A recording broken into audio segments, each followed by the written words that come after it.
Have I ever even put him near the top 10? No. No. You took him out of the top 10 because he left the Spurs. No, he was never in the top 10. Okay, I want you to go on this one.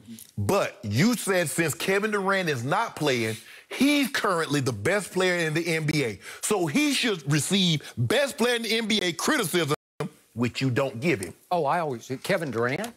No! Skip, I'm talking about Kawhi. Oh, because Kevin's not playing? You said since Kevin Durant is not playing, Kawhi Leonard is the best player in the NBA. So by that standard, he should receive best player in the NBA criticism for that stinker. All I've said about Kawhi Leonard so far in the bubble is that until Friday night, he had been the best player in the bubble. Because look at his previous 6 playoff games.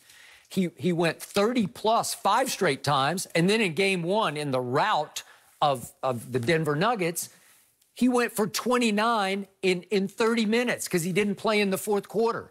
Well, that was extraordinary. So for the previous 6 games, Kawhi Leonard had averaged 32 a game with 9 rebounds and 5 assists. Right. He's not a huge assist guy, although Doc called him the other day not just a good passer, an elite passer. He just doesn't have the ball in his hands to pass it. He's not playing point guard. He's obviously a shooting forward. That's what he does. Well, if he don't have the ball in his hand that much, why he got them 4 turnovers?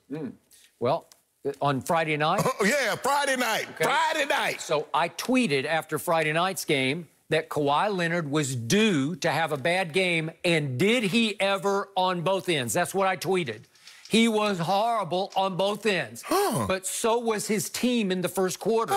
They gave up, what was it, 44? Is he on that team? What was the first quarter? 44-25 is what they gave up. And, you know, it was the classic, we blew them out so easily in Game 1. We don't really need to show up for Game 2, and that's what happened because you know and I know Denver can score it. If you let Denver get off hot, they will. And they came out hot in 2 ways, hot shooting and hot emotionally, because they were mad about how they got embarrassed and then embarrassed in social media after that game.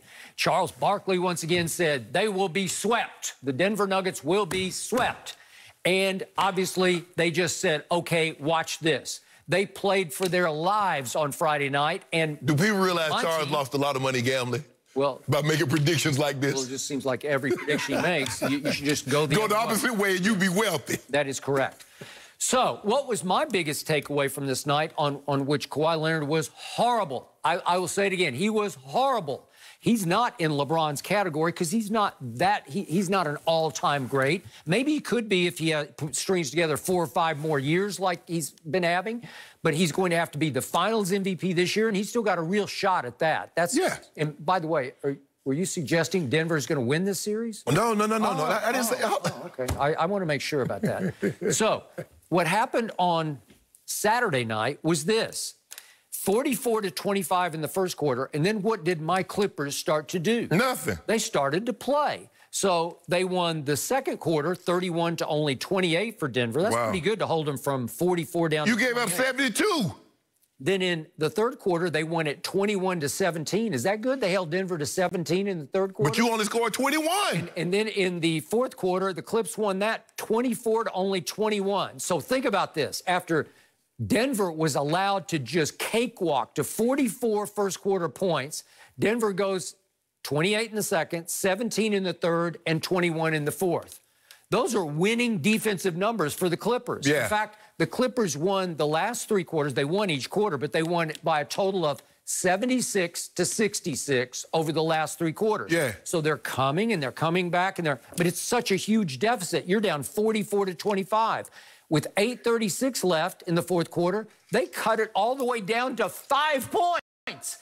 Were you watching? Yeah. They cut it this is Kawhi time. Yeah, I went and got me some popcorn. I had the popcorn, so I warmed the popcorn up right quick because I said, it's popcorn time. This Kawhi Leonard time right now. That's what Skip Bayless, that's what all these experts tell me. This is Kawhi time. So I got my popcorn, and I sat back, Jenny, had my robe on, I put my feet, I folded my feet up on the couch, and I started eating. And I ain't see nothing. So I stuck my whole hand.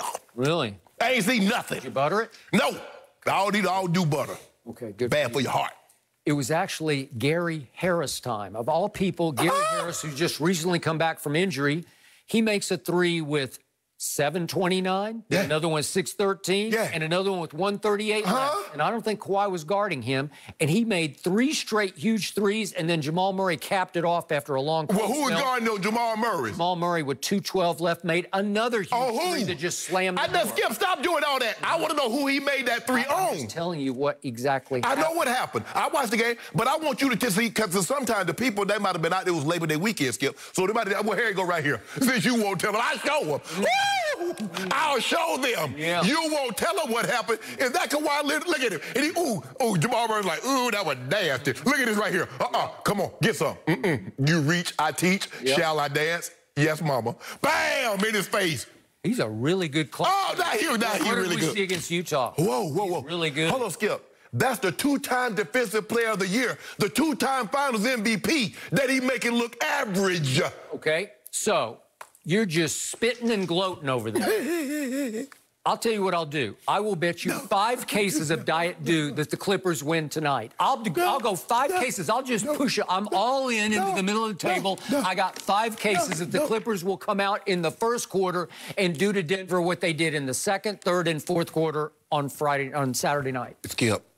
All in. No. You told me, okay, first quarter, Nuggets 44, the Clippers 25. I just want to know one thing. Was Pat Beverly available? Did he play in the first quarter? What about Paul George and Kawhi Leonard? So in other words, you got those 3 dogs. Now you tell me that's that death lineup. When they trot that lineup on the floor, it's good night, Irene. Okay, how in the hell do the Denver Nuggets... I just explained it to you. You know and I know what happens in sports. Once you steamroll somebody in game 1, you think, this is easy. You don't really need to even take this seriously. Hold on. Not with Kawhi Leonard. Hold on. Not with Kawhi Leonard on the court. Not with Skip Bayless. Had that been LeBron James, the game, because you remember, you told me game 1, when the ball was in LeBron James' hand and they were down 5, he had a chance at a 3-point shot and he came up empty. He did. The exact same thing happens Saturday night. I never said Kawhi was in LeBron's class. When did I ever say that? Have I ever made that statement? No, don't do that. And was he not due a game like that? No, hold on. Due. So now, hold on. I just want to make sure I'm hearing you correctly. So great players, even LeBron James, is due to have a bad game. And I'm hearing you correctly. Is that okay? Is it okay to say LeBron's due to have a bad game against Houston tomorrow night? You won't put nothing on it. You won't bet nothing. You won't bet nothing. I think it's about the Rockets' turn to win game 3. Yep. That's what I think. Put some doing it. Yeah, and I will tomorrow. Yeah. Put some on there. We got until tomorrow. But I just want everybody to focus on the fact that last night, LeBron and AD gave up a 64-38 run to the Houston Rockets. Hold up. Is that Who won the game? Worse than 44-15 first quarter? Who won the game?